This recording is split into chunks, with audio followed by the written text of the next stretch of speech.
Rough.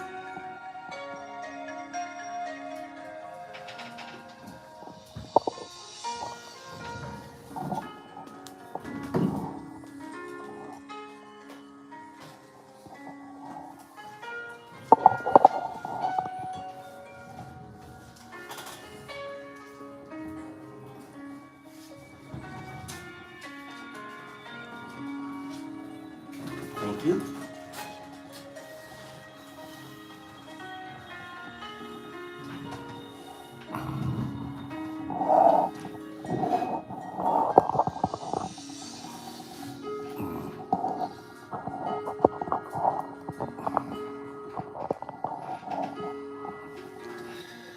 Good morning, everyone. Good morning. For anybody that's here well, hold on, let me show you something.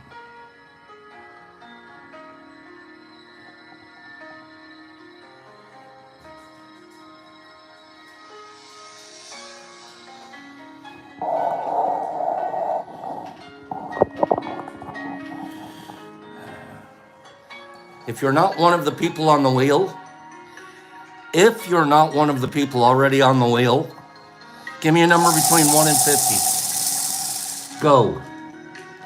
Give me a number between 1 and 50. If you're not already on the wheel. Go. Let's get you on the wheel. Wait a minute. Wait a minute. Okay. Fire 3 numbers at one time on one line at us. Let's get your name on the wheel this morning. Let's get your name up there.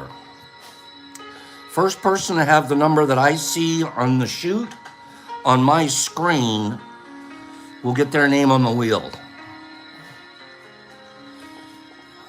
Okay. Who's it gonna be? I still haven't seen the number.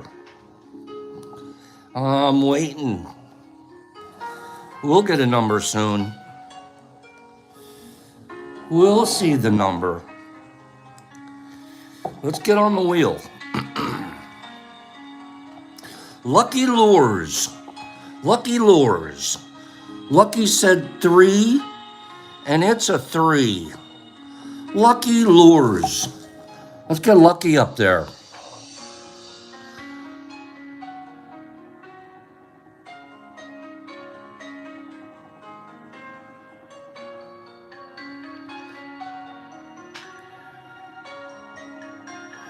All right, Lucky. Lucky made the wheel. Okay, congratulations, Lucky.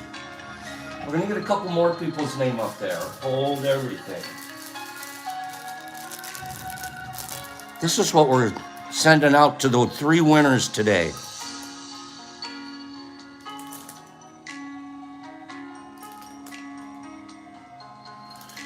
Spinning.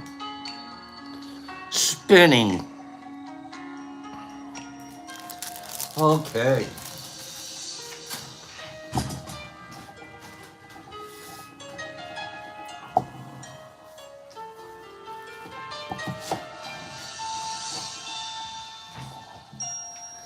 Good morning. Oops. We're not going to show you that one. Okay. Good morning.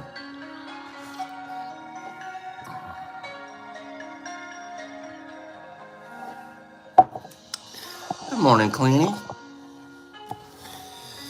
Let's see what we can do here. I'm going to get a couple more people up on the list here this morning. Okay, good morning, everybody.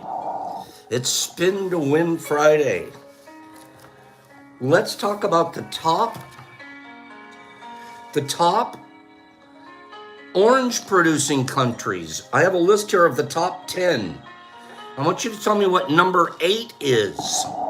The first person to tell me what number 8 on the list is going to move forward. Number 8, top 10 orange producing. Brazil is number 1. Brazil is number 1, so let's not do Brazil. Give me number 8 out of the top 10. Okay? Give me number 8 on the list. Top orange producing countries. If you're already on the list, maybe you want to let everyone else guess. Maybe you want other people to guess. Which one do you think it is? I'm going to tell you right now, you guys nobody's even close. Nobody's even close. Head over to the Middle East. Head over to the Middle East-ish, Africa, Middle East-ish area. Africa-ish, Middle East-ish area. It's not Sudan this time, Streety. Brian C. has it correct. It's Egypt. Egypt is number 8. So Brian C. We'll get Brian C.'s name on the list, but let me read it to you. Pakistan, number 10. Iran, number 9. Egypt, number 8. Italy, number 7. India, number 6. Spain, 5. Mexico, 4. China, number 3. US, number 2. And Brazil, number 1. Brian C. Let's see Brian C. up here. Brian C. There's Brian. We got Brian in there. Oh, I don't want you to see that. I shouldn't be pushing that button accidentally. Okay. Cobalt, nobody ignored you. I went by the first person I saw on my screen. Nobody ignores anybody here, promise you. Okay. We're gonna do one more of those. All right, let's do another one. Top 10 mango producing countries. Top 10 mango producing countries. And I want number 3 on the list.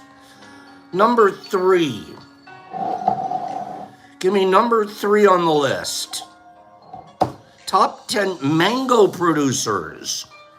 Where the heck are all these mangoes coming from? Where in the world is a mango coming from? India is number 1, and I didn't pick that one. I picked the number 3 one. Nippy, it's all about fruit salads this morning, right? Give me number 3 mango producing country. Okay?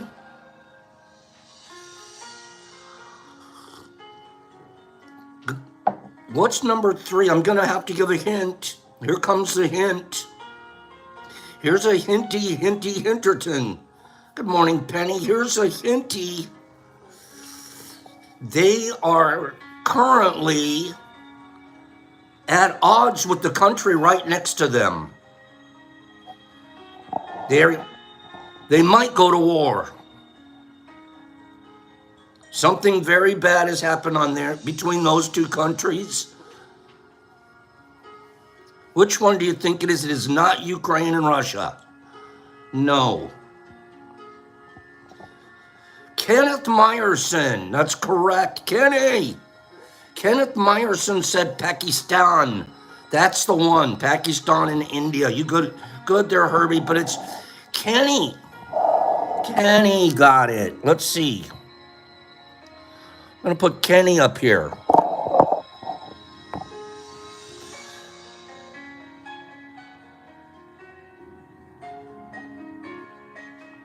Okay. Let's see Kenny on the wheel. There's Kenny. Okay. The list goes, number 1 is India. Number 2 is Mexico. Number 3 is Pakistan. Number 4 is Indonesia. Number 5, China. Number 6, Thailand. Number 7, US.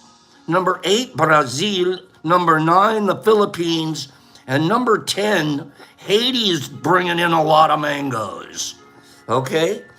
Kenneth Meyerson, are you in the United States and over 18? Kenneth, real quick answer. Are you in the United States and are you over 18? Okay, sounds good.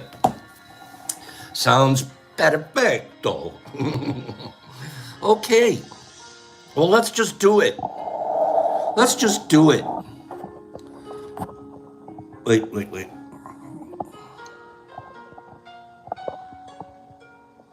Okay, let's just do it. You guys ready? Let's do the first spin of today.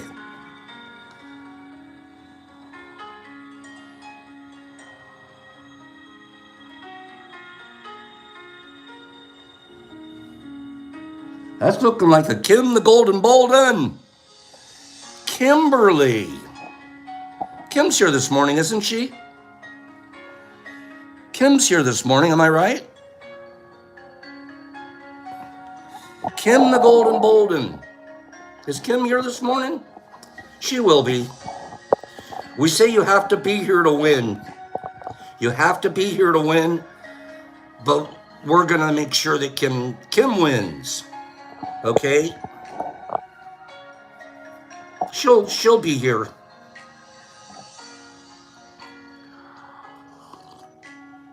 Congrats to Kim. Now what do I have to remove that one? Okay, I can do that. All right. She always shows up. She's probably on her way to class or on her way out of class or something. She'll be here. Generally, I need you right here, right now. But I can tell you, we all know Kim's good. Okay?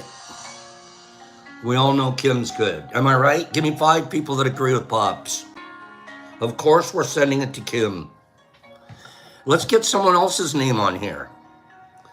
We're going to get a couple more names up here today. You guys good? Let's do it. Okay, hold on. Let me find this. Nobody take any of this personal, okay? If you didn't win or I didn't see your name or something, this is supposed to be fun. Let us not take any of it personal. And what I really do see here, very sincerely, very sincere, I see it here. When you don't win, how willing you are to congratulate somebody else. Streety, you're the least offended of all. RX, I believe that. No, I'm kidding you. Okay? The idea is just to generate a little bit of fun and excitement for everybody. All right? So,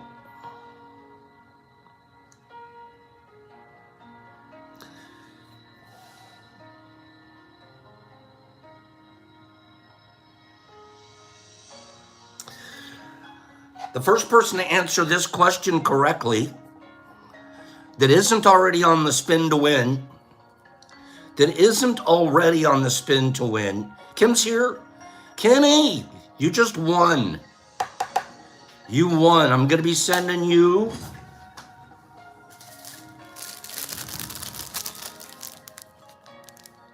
a bag of supplementary supplements. And it's not a small bag. It's a 4-year supply. Unless you're that guy that took 32 grams the other day. Who was that gentleman? He was going all 32. Good morning, mush mouth. Okay? So we're doing 3 of those today. Give me the first person to get this one correct is going to move on to the wheel. Okay? Where did gypsies originate? Originators. Where are the gypsies from? No Google. Just guess.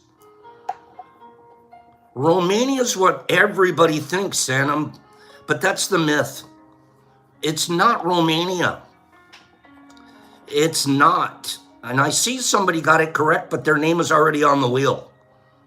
So I'm not going to include that answer. I have two that are actually on the wheel that have gotten it correct. Scotty B. I'm going to give it to Scotty B. Okay? Glassic had it correct, and Kenneth had it correct, but they're already on the wheel. Okay, the answer is India. Although 10 million gypsies that currently reside in Europe are from Romania, they didn't originate there. Gypsies originated from India more than 1,000 years ago. India, more than 1,000 years ago. And then they spread through the Middle East, through Iran, and moved towards Europe through Turkey, eventually settling in Romania. So we had 3 good answers, but we're going to take Scotty B's because we had other people who were already on the wheel. So let's do that. Scott T. B. Scotty B. There's Scotty. Okay. We're going to press that wheel here in another minute or so. Okay. I'm having fun. I'm having more fun putting people's name on the wheel. Is that goofy? Just the fact that I'm getting technologically able to put a name on a wheel. Do you guys remember about 6 months ago when I couldn't put a name on the wheel? Some of you have got to remember that. Fumbly fingerly. Just the fact that I can put a name on the wheel, I'm like, this is fun. Thank you, Streety. I sat there and loaded names this morning. I loaded names. Okay. Eskimos kiss by rubbing their noses together. That is complete bogus nonsense. Eskimos are not dogs. Okay? That's complete and utter nonsense. Eskimos don't rub their noses together, but they do get as close to the person as possible to be able to smell them. I'm not kissing you, babe. I'm huffing you. What? Yeah, I need to smell you. When there's a powerful blizzard outside, Eskimos can't recognize each other's faces, but they can recognize your body odor. Honey, I'm not sure it's you. Lift your arm.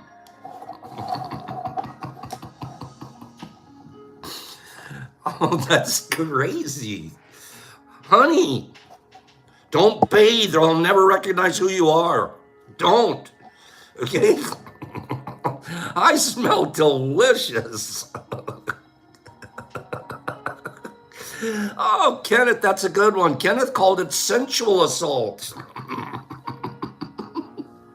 That's a good one, Kenneth. Okay.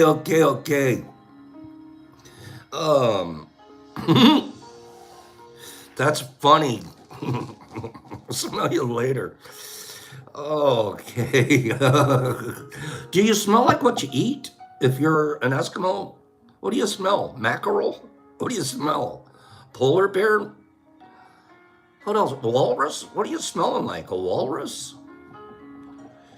The Mayan civilization is extinct. That's not true at all. Those Mayans stick around, okay? They're still with us today. There are 7 million Mayans still living in Mexico and Guatemala. While some of them live on the outskirts of society, a large percentage of them are completely assimilated into modern life. Don't go thinking the Mayans are done. Next thing you know, we're going to get an Aztec attack. Okay? What color was Elvis Presley's hair? What color was Elvis Presley's hair? Go. What color? What color was Elvis? Mike Barabal and Santam. I'm going to give it to Mike Barabal. He's the first one to say it. Michael Barabal. Some of you guys have got it. Mike, let's get you on the wheel.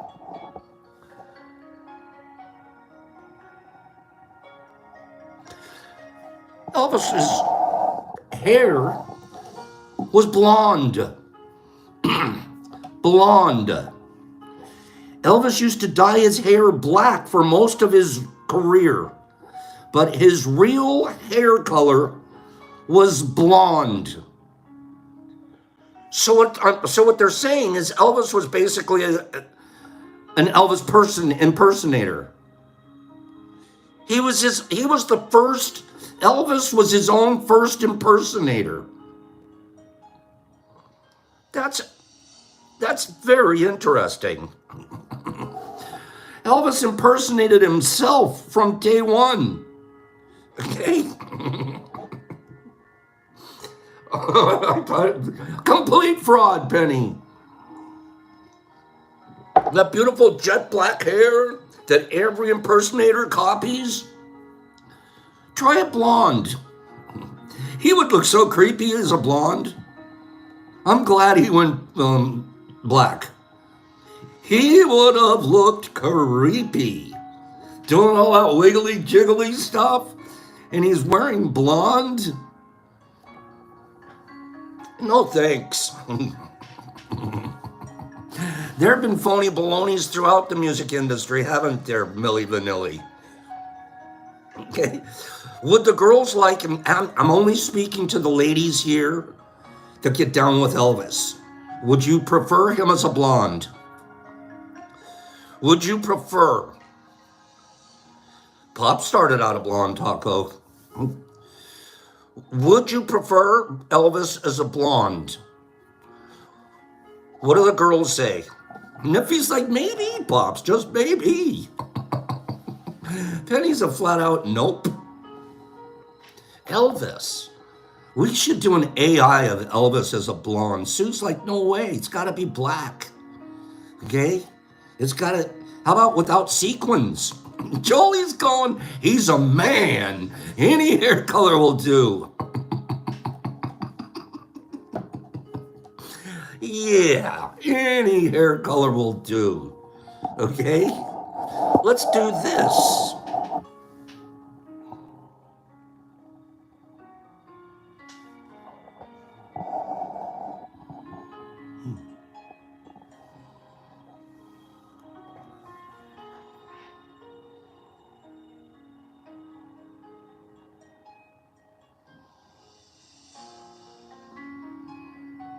Jolie. Jolie. Boom, boom, boom, boom. Spin, spin, spin, spinny spin. Boom, boom, boom. Jolie.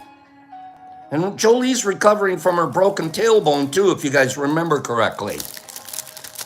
So, great thing for Jolie. Jolie, I gotta take your name off the wheel now. You're going away.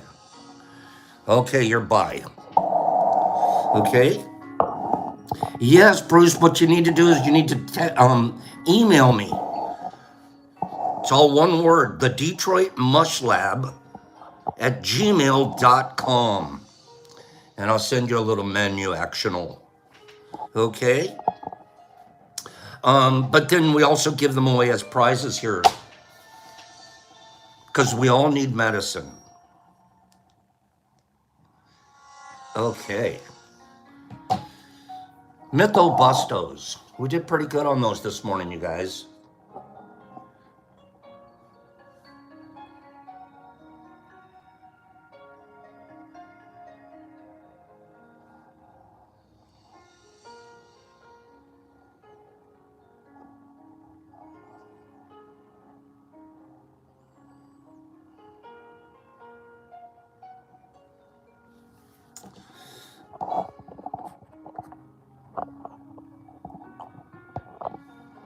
Okay. 52 people, 40 likes. You still have a chance to hit the old like button. We don't ask for the like button so you make me feel good. We ask for the like button so the algorithm continues to show new people the program and draw in people and build our community. Okay? Not only Jacob, we do have PE. Okay. I'm going to read an article to you. A single dose compound unlocks brain's adaptive power. A single dose compound unlocks brain's adaptive power.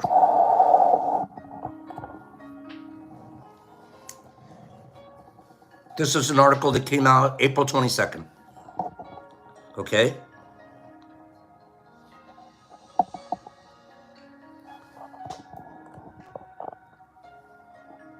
Thank you, Penny. I'm so glad that you were here this morning. This University of Michigan researchers have found that certain psychedelic compounds improve the brain's ability to adapt and flexibly learn new concepts over long periods. Boop.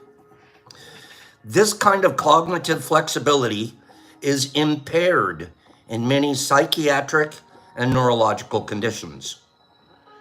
Psychedelic compounds are being tested in ongoing clinical trials attempting to treat depression and PTSD. Lane, anybody can join, anybody can hang out with us.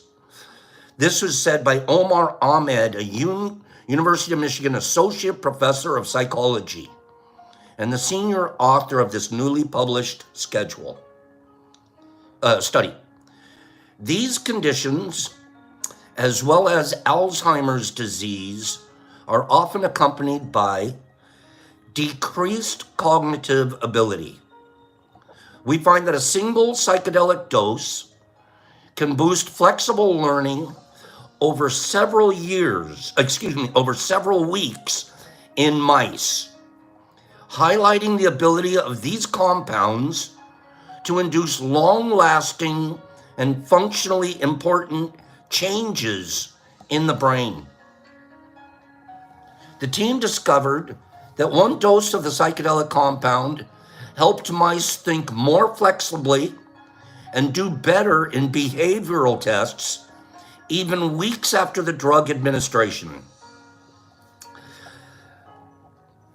Mice models. Clinical trial for depression use, only 1 or 2 doses, said Elizabeth Barnes, the UM psychology master student and one of the study's first authors. Our results show in mouse models that even a single dose of psychedelic can result in lasting benefits. We studied flexible learning up to 3 weeks after the single dose and saw improvements. The benefits may last even longer. The present study utilized rodent models, but the results are likely to translate well to humans. The mice nervous system is an excellent model system to understand how psychedelic drugs function. Neurons in the prefrontal cortex of mice, as well as humans, express serotonin 2A receptors, which are the primary target of psychedelic drugs. These serotonin 2A receptors are also considered to be responsible for the therapeutic benefits of psychedelic treatments. According to study co-author Tyler Eakins, who's at University of Michigan as a postdoctoral fellow in psychology. This is all coming from University of Michigan's studying psychedelics on mice models, and then they're expanding that study. Is this interesting to you guys? Give me 5 people that this is interesting. Give me 5 people. There's a little bit more here. I love that the universities at the scientific level are running these kind of tests and studies, etc. This is where we're going, baby. Good morning, Waz. The tests involved injecting mice with either psychedelic compound or a controlled placebo injection. So you're a mouse. You're getting one or the other. You're getting a good dose or you're getting sugar water. If I'm a mouse, give me the dose.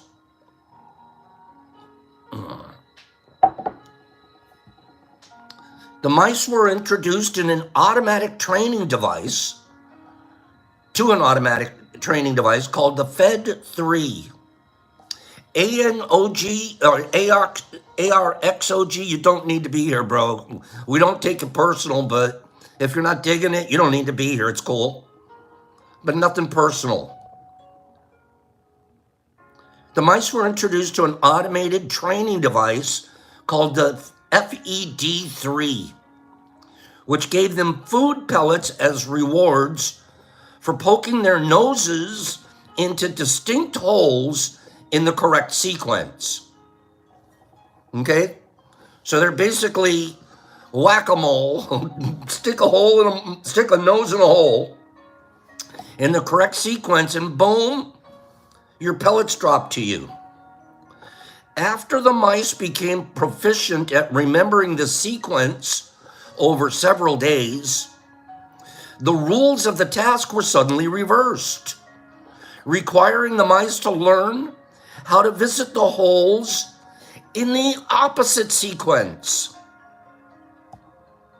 Good morning, Lotta. In the opposite. I've been going this way for weeks, and now all of a sudden I have to go this way, and I'm a little mouse.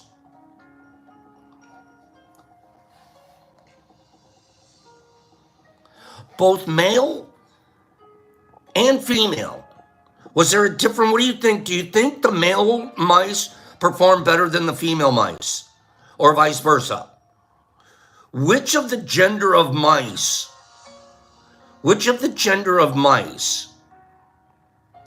performed better? What do you guys think? Male or female? Which performed better?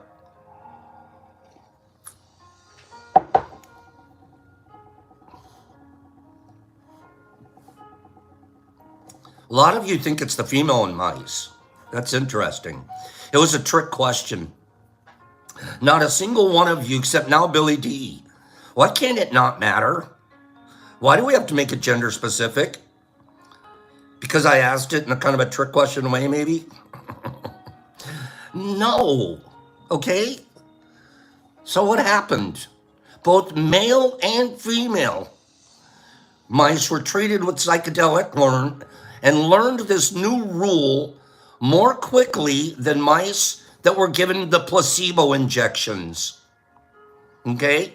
Even 3 weeks after the psychedelic was first administered, both the male and female performed the same. I'm glad to hear that. Okay?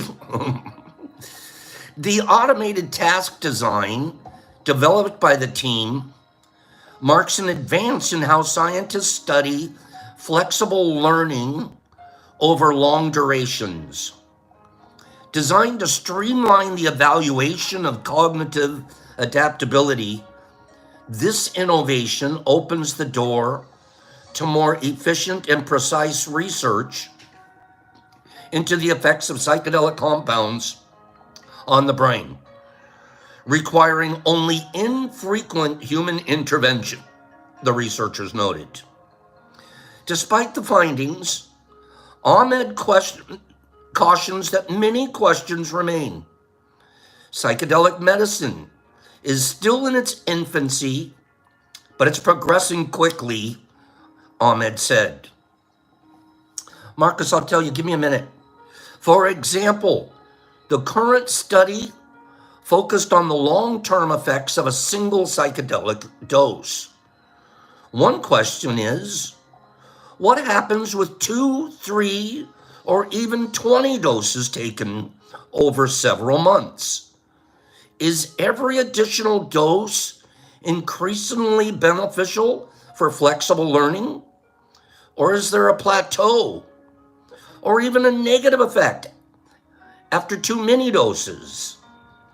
These are important questions to answer next in the quest to make psychedelic medicine more rational and mechanistic. These are the things that the team at University of Michigan are going to continue to work on. Pretty good. Pretty neat article. Marcus, the name of the article, it's in Michigan News, University of Michigan. It's called Michigan. I'm going to just show you right here. You take a screenshot. Michigan News, University of Michigan. It's a paper that was published on the 22nd of April about their current status of their studies on mice models. Okay? And thank you for your interest in that. It's also, if you needed to look for it, it's in this week. It's this week's tricycle newsletter. Okay, there's this particular article is noted in there. Good morning. So, let me do something here. Where is it? Here we go. I gotta get one more person's name on the list here. Let's do it again. If your name's already up there,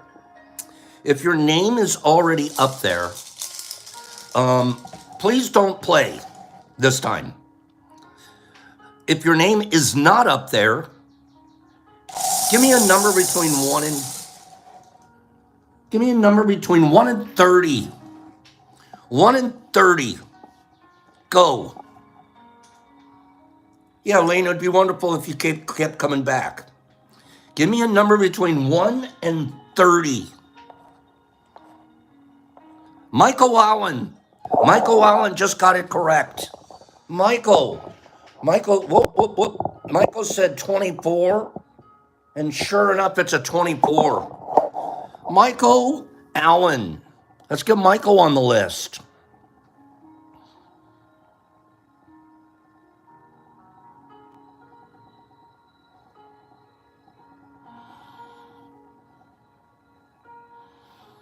Okay, Michael Allen. So here we go. We're going to be giving away a pack of Packy Packertons. Packy, shoop, boop, boop, boop, shoop, boop, boop, boop. It is, I thought I was going to get about 14 grams in a bag, but these are about 12. For full disclosure, each bag that I'm sending out has about 12 grams of supplemental supplements, sometimes known as albino golden teacher. Here we go.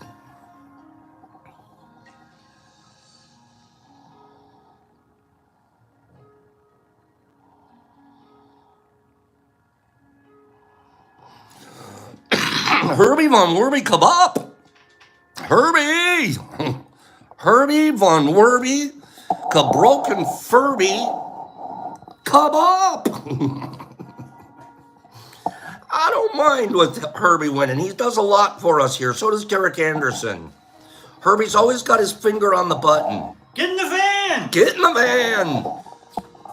Get out of the shower. He's looking fresh. Herbie Von Werby, come up. We're going to be sending you a nice little package there, Herbs. Okay? Congratulations. We're going to give another one away here shortly. We'll do another giveaway in minutes. All right. And there's still, we got to take Herbie off the list. Herb, you got to go. Herb, you're not going to win 2 today. Sorry, bro. Hold it.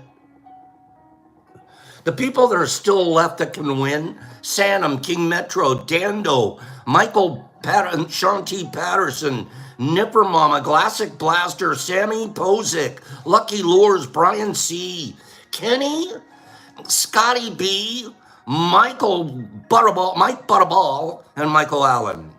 Okay? But you have to be here to win. So hang in there. We're going to do one more spin to win. But let's do this.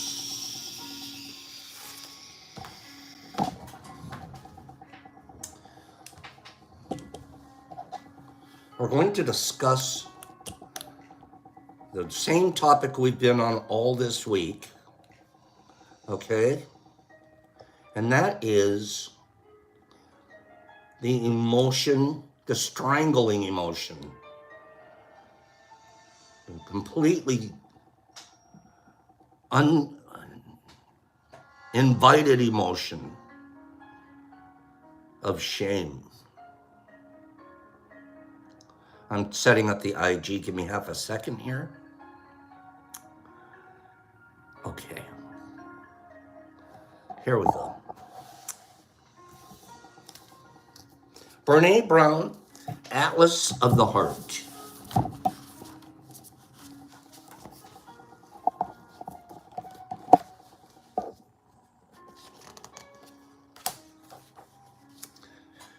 The 4 elements of shame resilience.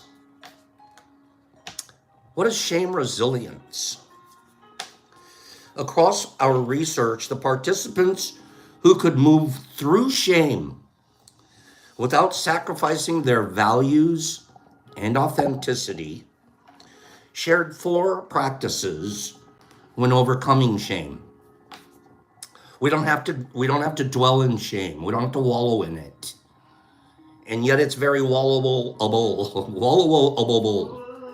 Okay?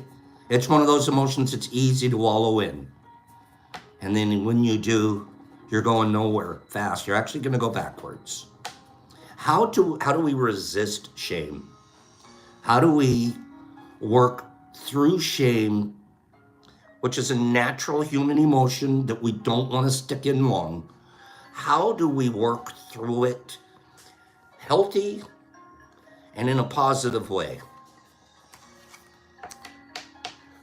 We reverse engineered how they worked through shame to come up with a process that we can all use.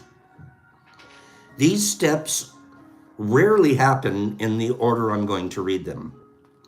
They just all need to happen in some order or another for us to experience and practice and get better with resilience to shame. I can say the very first step, and it's not even in this book, it's in our other studies. The very first step, if you want to be resilient to shame, be impeccable. You'll have nothing to experience shame about. If you're impeccable, not just with your words, but your actions. If you stay impeccable, good morning, Yogi. With your words and your actions, shame is a non-factor for that life. That would be number 1, but that's not where we're going with this. This is where people, let's talk about resilience to shame. Recognizing shame and understanding its triggers is one of the tricks. Can you physically recognize when you're in the grip of shame? Can you name it? Can you feel your way through it and figure out what messages and expectations triggered it? Did you just hear what triggers shame sometimes? Expectations. And then when the expectations aren't quote unquote met, sometimes it can result in shame. Another way to not experience that shame is don't have any expectations.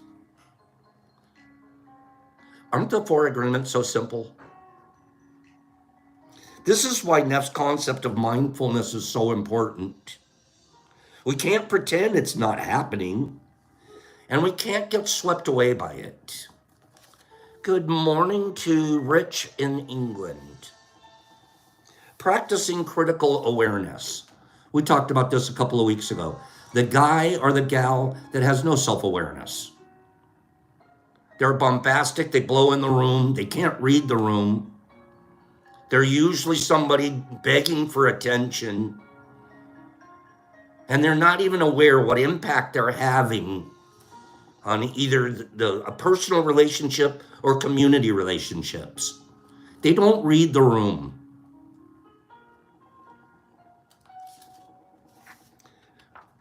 If we practice critical awareness, we don't have to be that guy.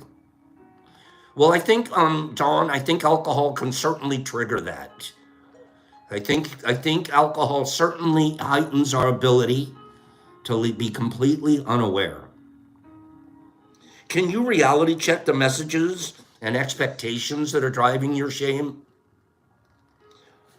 Were your expectations realistic? Were they attainable? Are they what you want to be? Or what you think others want you to be? Lived that life for 30 years. From the time I was 30 to the time I was 60, I was living the life that I thought others wanted me to be. If I could live this life, oh, they'll like me. Oh, I'll be acceptable. My brother will stop judging me.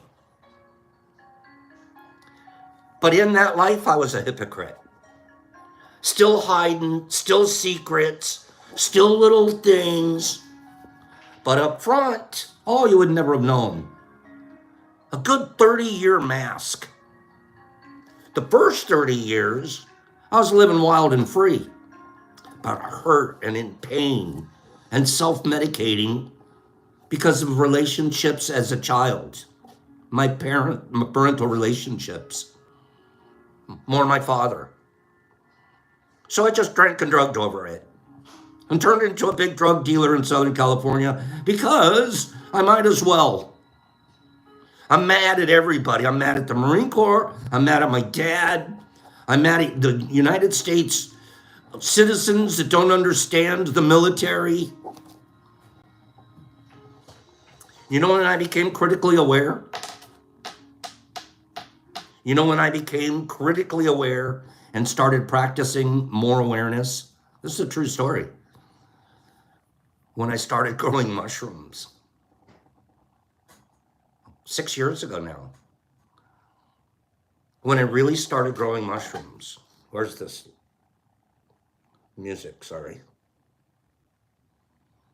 That's what did it. I became critically aware of my attitude. I became critically aware.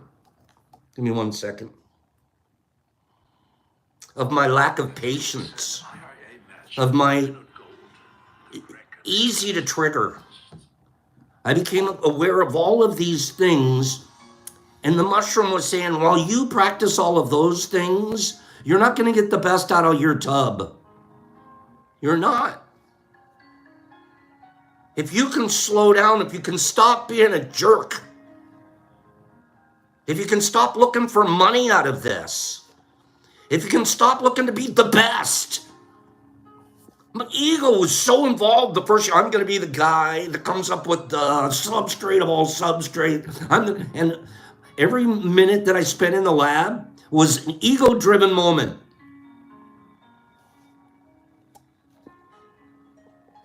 And slowly transformed. Slowly. Started realizing, slow down, be patient, be kind.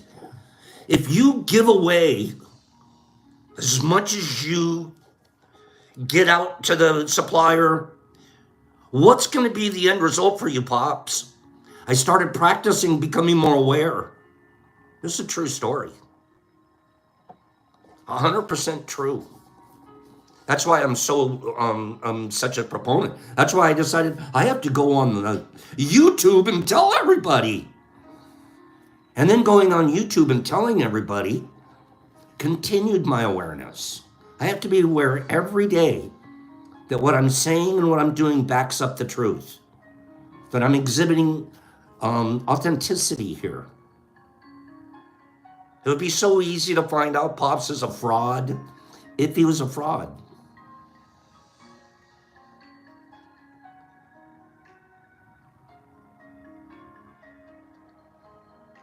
It's important. I get and then I get the blessing. This is a true part. I get the blessing of having all of these people. You don't literally hold me accountable, but you do to a degree that I know that I have to be I have to be prepared for tomorrow's lesson. I have to come up with a little bit of this and some fun and some laugh and some love.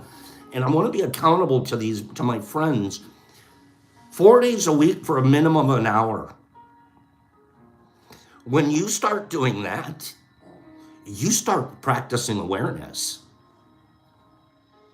And that's this show here, the Tea with Pops, has helped me do that. I might have been, you know who I was before? This is a true story. You know who I was before? My sisters wouldn't even. My sister, oh, you know him, you know what he's gonna do. I was the lampshade guy. I'm at the party wearing a lampshade. I got the funniest. My corner of the room is laughing the hardest. But why was I wearing a lampshade? Because I was craving attention. I wasn't even aware of what I was doing. Just keep doing it, because that's that guy. I'm not saying don't be life of the party. I'm saying be aware of how you're impacting the whole party. Yeah, Herbie, look at me, look at me. Practice critical awareness. Reaching out. Oh, this is good. Oh, this is talking about authenticity and truth. Reach out. Are you owning and sharing your story? I wonder if Pops owns and shares his stories. Own and share your stories. There's no shame if it's just a story. And I don't mean just a story. I mean, if we can turn it into a story, a parable, with a moral ending. All these things that we've gone through, burning up yesterday, burning up mom's car, I could stay in the shame of that, or I turn it into a story and use it metaphorically and as an example. It's important that you own your story, whatever it is. And we have way more than one story, don't we? We have many stories. Shame is not shame. Shame could be a story that you can own, and then you give it away. We can't experience empathy if we aren't connecting. Speaking shame. Are you talking about how you feel and asking for what you need when you feel shame? Silence, secrecy, and judgment all fuel our shame. There's a little bit more here. We're almost done. One reason we get so confused about the term shame and what it means is because people misuse it all the time. People throw around the word shameless when they see someone making a self-serving or an unethical decision. Why, that's shameless. They attribute unconscionable behavior to a lack of shame. We mentioned this yesterday, that this is wrong. Shame isn't the cure. It's the cause. Don't what looks like a bloated ego and narcissism fool you into thinking that there's a lack of shame. That blustering guy with the lamp shade on his head, he's trying to fool you into thinking he isn't experiencing shame.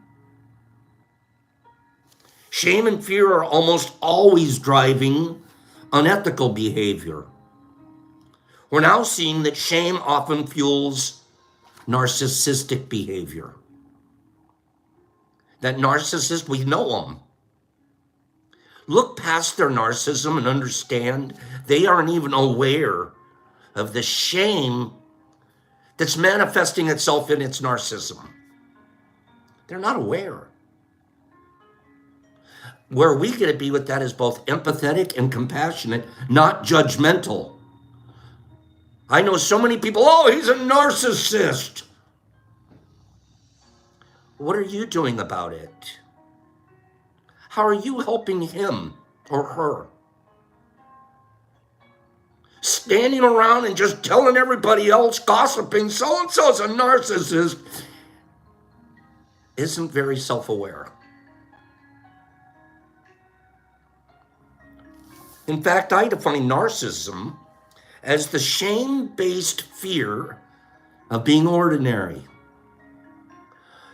That is mind-boggling. You want a definition for narcissism? Shame-based fear of being seen as ordinary. I'm just like everybody else. Narcissists really take things personal, don't they?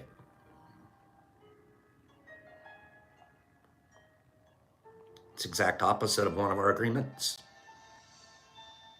Grandiosity and bluster are easy to assign to an overinflated ego. It's tough to get a glimpse of the fear and the lack of self-worth that's actually behind that posturing and selfishness, because that posturing leads to weaponizing hurt and turning it on other people. The last thing people like that need is more shame. We'll shame the narcissist out of being a narcissist. We'll shame the big bluster ego guy out of it. No. That's why they're there. Shame is not the cure. Shame is the cause. Do you want to be a healer? Oh, gosh, I do. Then I want to recognize where shame is in their pattern and tell them that I accept them just the way they are. They don't have to experience shame communicating with me, ever.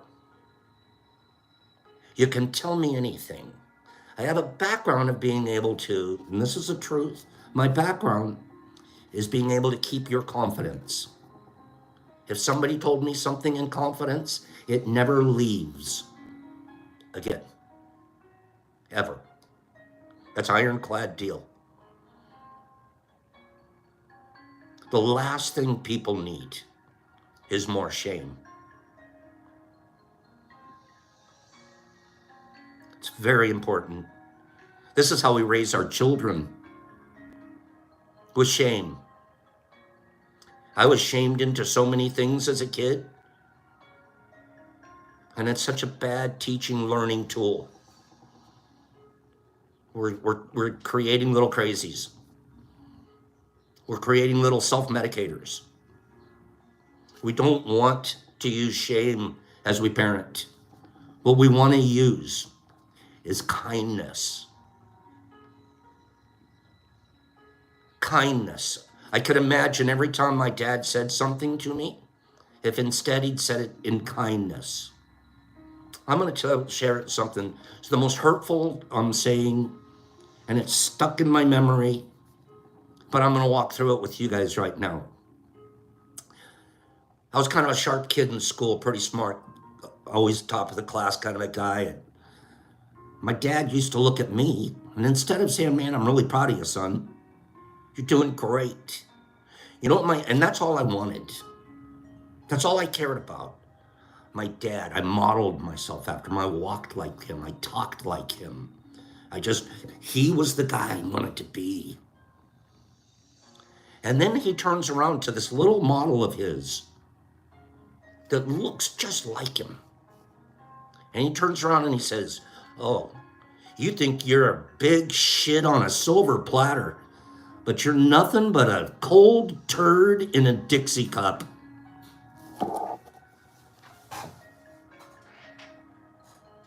Exact quote.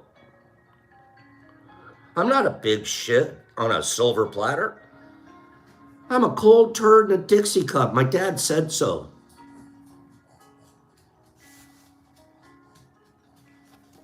Carry that. And it wasn't said just once. Whenever he thought he'd have to take me down a peg, that's the peg he used. How do you talk to your kids? How do you try to change them and build them up?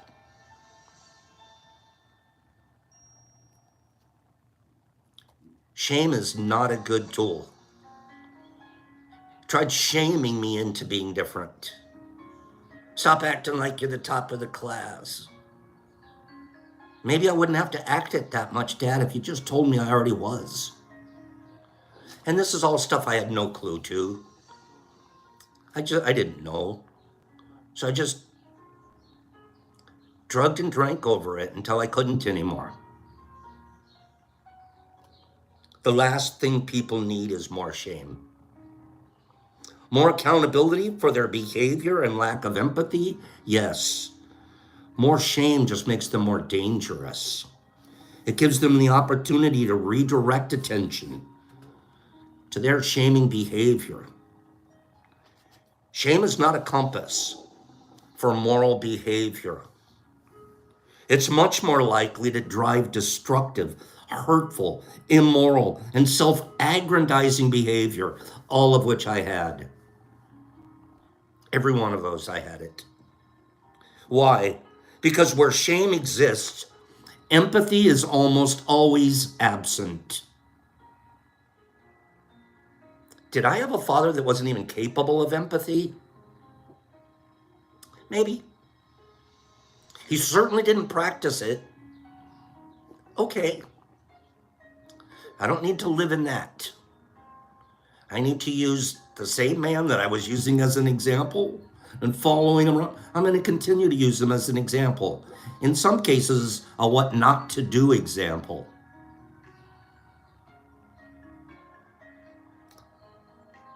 That's what makes shame dangerous. The opposite of experiencing shame is experiencing empathy. The behavior that many of us find so egregious today is more about people being empathy less than shameful.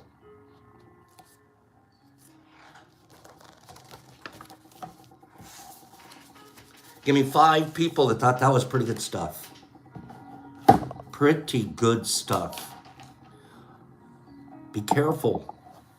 Be self-aware. Don't take things personal. Stay impeccable. Understand the impact that we have on those little things that we made. And the best way to make them healthy is to use compassion and empathy and kindness as we raise them. What we say is, we don't say, you're a liar. What we say, because then I hear that.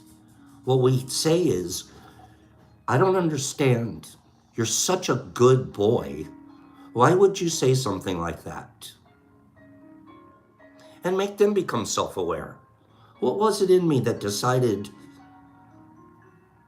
to say something that wasn't true? It isn't because I'm a liar. There was another reason, because I was afraid you'd get mad. Mom, when I lied to you.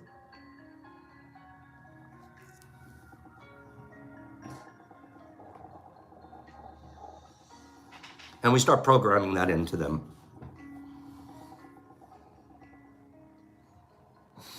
Okay.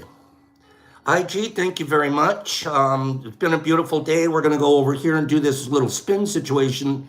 But thank you for paying attention to any of these teachings that we do here. We'll be picking this up with 3 or 4 other emotions next week. Same much time, same much channel. Thank you. Okay, let's do our final spin for today. Here we go. Rich, I hope you do come back. That would be wonderful.